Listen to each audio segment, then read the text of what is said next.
This is from chapter 1 of the book, just me reviewing it and thinking back through it and creating this thing, right? Invest in skills, learn high level skills, sales, communication, business, marketing. Okay.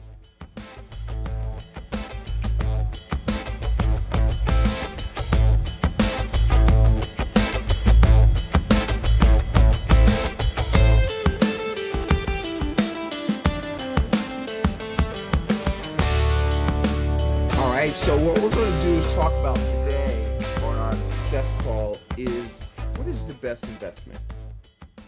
People always ask me, what, Kurt, what can I invest in? And so one of the things I always use an analogy is because what people want is they think, well, I want, and what most typical financial people want is they want better investment products that pay a higher rate of return, right? That's only two ways somebody can help you in the financial space. Find you better investment products that pay a higher rate of return, which most people are chasing returns, or this is the approach that we take at Practical Wealth is to help our clients minimize their losses and become more efficient with their money. And there is actually more opportunity to minimize the losses than there's trying to pick the winners. Okay. And so that's the approach. So what do I think you should be investing in? Because if let's say you got a chance to go play in the mall, the Masters. I was on a podcast and I knew that the host, this is this week, I knew the host, she played golf. So I said, her name was Terry. I said, Terry, I got two things to give you. Let's say you got a chance to go play in the Masters golf most prestigious event, and I got two things to give you, but you can only have one of them. She says, what's that? I said, I can give you the clubs of any of the best players on the tour, or I could touch you on the shoulder and give you their swing, their knowledge of the game, their muscle memory reflex, their ability to understand the course. Which of those two would you rather have? Guess what she said? Y'all can answer. This one. Ability. Swing. Okay. And so let's bring this back in the financial world. Most, and even in the golf world, most people want a better club, a better driver. Okay. And but really they need to work on their swing. And so in the financial world, most financial products, most companies are what I call their product manufacturers. So insurance companies, Wall Street companies, insurance companies, banks, they're all what I call club manufacturers, okay, or financial products, right? And so when people say, well, Curtis, should I get a 15-year mortgage or a 30? That's a club question. Should I get term, universal life, or index? What's the best product? What's the best club? Should I get ETFs? What do you think about Bitcoin? Should I get a growth fund? How do you feel about target date funds? Those are all club questions. Do you need clubs to play the game of golf? Yes, but what is more important? What is the swing, right? What is the process of doing with this information? What club do you need to hit this shot, right? And so what I am, guys, is I'm the swing coach, okay? I can offer any of the clubs on the financial club rack. Our goal is working at being the number one holistic advisor. So we work at engaging your whole, either building your entire team or engaging the entire team, but I'm going to help you, and our team is going to help you work on the swing. Okay. And that's what it means to be a swing coach. Now, let's start with what I think your best investment is. Now, some of you are not going to like this because this is going to sound too much like work. So, but your best investment is really you. Okay. So I'm going to give you a lesson. So this is from the book that we talked about, The Joys of Compounding, um, and a lesson in lifelong learning. So today you're going to meet Coach Curtis, right? So the introduction I want to give you is the power of investing yourself. So think about this. What's the best investment you've ever made? The best investment, right, is in you, your skills, mindset, right? Your knowledge, your relationships. Everything compounds over time, money, knowledge, and wisdom. And Buffett says the more you learn, the more you earn. Okay. So money is a result of creating value in the marketplace, your ability to solve problems for others. And so I want you to have three, as you watch this, take some notes. What are the three areas of self investment? Knowledge and an investment in lifelong learning. I'm going to go deeper in all these. I'm going to kind of give you the 50,000 foot view. Skills, increase your earning power. When you look at the richest, not the richest man, rich dad, not rich dad, what's Think and Grow Rich. I'm sorry. Think and Grow Rich. Out of it Think and Grow Rich, but the book has nothing. It talks nothing about investments. It talks about things like organized planning, a chief definite aim, a burning desire, right? Specialized knowledge, organized planning, accurate thinking. That's the least favorite one. Okay, and all they take out of it is the secret. Let me just do auto suggestion and you know uh just do affirmations, and if I think about it long enough and talk about it, it's going to manifest itself. That's part of it, but I would argue it ain't the most important part. You got to do something. Okay, you got to want something so bad. So if it's financial freedom, you got to want it so bad you almost can't sleep at night, that you have a burning desire that I'm supposed to be somebody. I'm supposed to win. I want to change my family tree for generations.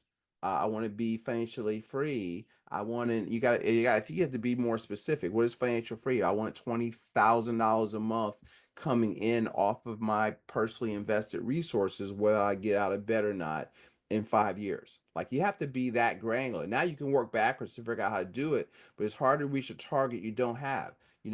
Once you do that, well, okay, now do I have the skills to do that?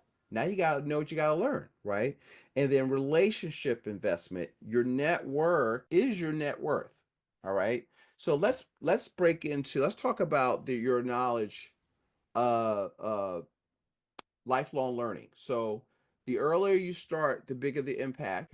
And I'll give you a couple of hacks. You can cheat on this. Reading to the mind is what exercise is to the body. Successful people read daily, right? It's like pulling teeth. When I say read, becoming your own banker, it's 85 pages. You should have, in the first week I say get it, you should have read the damn book 3 times. Rich Dad Poor Dad. Oh, I read a part of it about 3 years ago. But somebody says to me, just curse comes out because I want to like grab the book and smack him across the forehead with it. Are you kidding me? And but if I were to say, do you want to be rich, poor, or middle class? Oh, rich. No, you don't. No, you don't. You wish to be rich, but you ain't. You don't. You're not. If I were to look at your schedule, if I were to look at your financial statements, because when I look at your cash flow management, I can tell what's important to you. Which most people don't look at, right? Buffett reads 500 pages a day. I used to say 10 to 12. I said, well, damn, he reads 500. I don't have time for that. And he's already rich, so he can do that, and he's poring over financial statements. But could you read 25 a day, right? If you read 25, let's say you had a best friend and you read 10, 12, 15, 25 pages a day, and they didn't. They came home and they just played video games or watch TV or binge watch stuff on Netflix. Are you going to see the difference in a week or a few weeks or a month or even the first quarter? Not really. But over the course of 6 months, a year, 2 years, 5 years, economically, conversationally, what you think about your belief system, you will begin to lap those people. Like, I'm a result of that. I didn't know how to do any of this stuff we're talking about, but I got into Amway as a 20-year-old and started listening to tapes, and it had you think and grow rich. What else do we read? The Magic of Thinking Big, How to Win Friends and Influence People. And then I didn't know how to sell, so I went through sales courses. Like, if I'm going to show you high level skills and one of them, in fact, let's talk about skills. So if you want to earn more, you have to learn more. That is not optional. That's a principle. Okay. And so, what are some high income skills? Sales. What is sales? Y'all think sales is trying to talk people into doing stuff and to buy something they don't want or need. That is not sales. Sales is helping people make a future decision that is good for them, and educating them uh, so that they are coming alongside you to intellectually justify that decision. Are they better off for having done business with you? Negotiation, a great book on that is Never Split the Difference. Start with No by Jim Camp. Um, Public speaking, recruiting, um, marketing. Those are high income skills, right? And so if you are stuck where you're at, that's because you don't know how to do anything that the marketplace values. Okay, not that you're not valuable. The marketplace doesn't care. People say, "Oh, I just want to follow my passion. I want to do this. I want to write this book and tell my story." Well, I had to tell somebody, who cares about your story? Okay. I mean, unless it's going to help me, learning your story is a cautionary tale of either what not to do or what to do so I can become financially free. So another skill, mastering the money for life blueprint, infinite banking, cash flow control, is a skill, cash flow management to create financial freedom. Learning delayed gratification is a skill. Uh, let's talk about relationship. Your network is your net worth. So you're the average. Think about this, of the five people you spend the most time with. Build relationships. You got, to with mentors, successful business owners, whoever. Like I would. I mean, I used to do this. I used to work at basketball camps, and I would study people, and nobody practices. I would say, "Wow, that's a great move." And I had this guy one time. She played for University of Massachusetts. We were working up at this Red Auerbach's camp. I think I was going into my sophomore year in college. So it was all these top players in New England, and I was like, "Show me that." And then we would play when the kids got a break. The counselors were either play pickup ball or um he told me I had a dunk contest. That's so I still could jump, and I'm 5'11", and I throwing down reverse dunks, and I look around, I got like all these little kids following me around, because they couldn't see being 6'7", but I'm only 5'11", so they could relate to me. And like, what do you have a these are white kids especially, they were like, you have extra muscle? And what did I tell them? I said, well, no.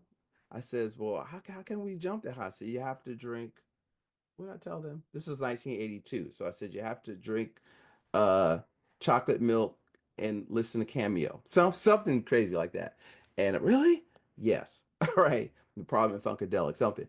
And so your financial opportunities come from your network, not just from your knowledge. So I always try to get into rooms.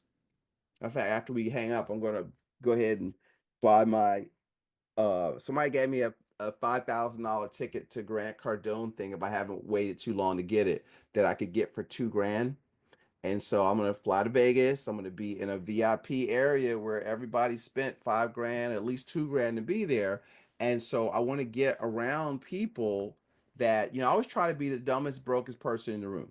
Okay. Because you can't, if you're the smartest person in your room, you need a new room. And trust compounds over time. So invest in valuable connections. Okay.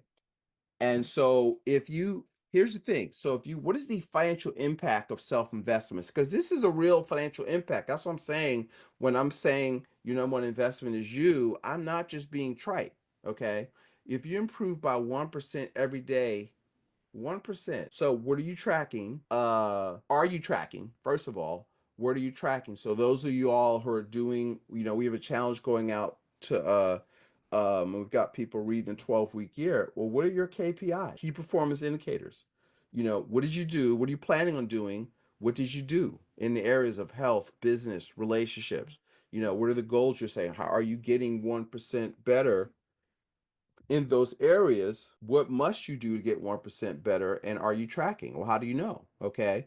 And so compounding applies to wealth, knowledge, and skills. Okay. So the financial impact of self investment is higher income potential, better financial decisions. Why? Because you have more wisdom. So it's the daily decisions that in the moment don't seem to be that important, but if you keep compounding bad decisions, your trajectory of your life. So, it's Jim Rohn says, you got to have a philosophy, right? If you have a good philosophy, you'll have a good attitude. If you have a good attitude, you'll have good actions. And if you have good actions, you're going to have good results. And if you consistently do that, that'll lead to a forward trajectory in your life. But if you have a bad attitude, you have a bad philosophy, things never work out. You hang around criminals, you develop bad habits, then I've been around people where, back in the day, you go to a club now. So I meet somebody with a bad philosophy and I bump into them and they perceive that as a slight. And you step on their foot, people with really screwed up, they'll try to shoot you or have their boys try to roll up on you, that kind of stuff. See, so if you've been involved in that environment, you are that's going to lead you into a bad trajectory of your life. Okay, because you don't value human life, you make bad decisions, you do dumb stuff, and honestly, you should be in jail the rest of your life. And you get access to bigger opportunities. So that's the financial impact of getting better. Okay, and so do you have a plan for this? So how do you apply this stuff into real life? So invest your knowledge, read a book a month at least, right? It should be really should be 2 books a month, one on finance, that, and I mean, don't just read it. Like when I say read it, you read it, you journal on it, you I might take key things, dictate it, what I've learned into a document, and then I might put it into Evernote so that I can just study that section, or I'm going to journal about it and write it out longhand. I've gone back to some of my old journals from like 5 years ago, and it's like, wow, this is some good stuff. And so I got to implement some of these ideas. But you want to get, what are you getting from yourself? Follow and learn financial experts. Are they where you want to be? Okay. And that's why I teach principles, right, that I've learned studying successful people. I have no original thoughts, but I'm a good curator of information. So one of my unique abilities is I assimilate information really fast. So I've incorporated that into, practical wealth. Um, because I'll read a lot of stuff most of y'all won't read, and then but I want you to read them so we can have better discussions. But my job is to curate this stuff for you and put it into actionable steps. As just from the first chapter. This is from chapter 1 of the book, just me reviewing it and thinking back through it and creating this thing, right? Invest in skills, learn high level skills, sales, communication, business, marketing, okay? Develop multiple streams of income, okay? And then what are you doing to invest in relationships? Are you part of a mastermind? Could you start a mastermind or a study group or a book club? Do you have mentors, and that you can build strong connections. um I was thinking about my daughter. My daughter, one of her superpowers is relationship building. So she would, even during COVID, she would have like dinner parties every week when she was at Duke and invite people. She had a Sweet 16 party. They still talk about it at her high school because it was bigger than the prom. But she is masterful at understanding clicks, getting people to invite, creating the experience. And so I told her, I said, you should do that. She's up in New York. You should have like once a month. I not because I got to find the article. This guy that got interesting people together from different disciplines, and he would have dinner parties, and then he would have a guest speaker come in and just talk about something, and then they would just have a Q&A. And so just through pulling all these people together, he made himself like a key person of influence in that environment. I'm trying to get her. I said, look, that is your superpower. You got to invest in that. What are your superpowers? What are your unique abilities? How can you monetize this? Okay. So here's what I want you to do, and I want to talk about is I want you to put, if you're hearing this after the recording, I want you to put in the comments, tell me what is one thing you can start investing in today. 2, what's stopping you from leveling up on your knowledge and skills, right? And Your takeaway, your money, knowledge, and relationships will only grow as much as you do. So I want you to think about this. Start investing in yourself today. If you want to learn more about, what we do, infinite banking, our money for life blueprint, principles-based financial planning, cash flow control, I want you to text Be the Bank if you're new to 55444 or put a comment in the link below.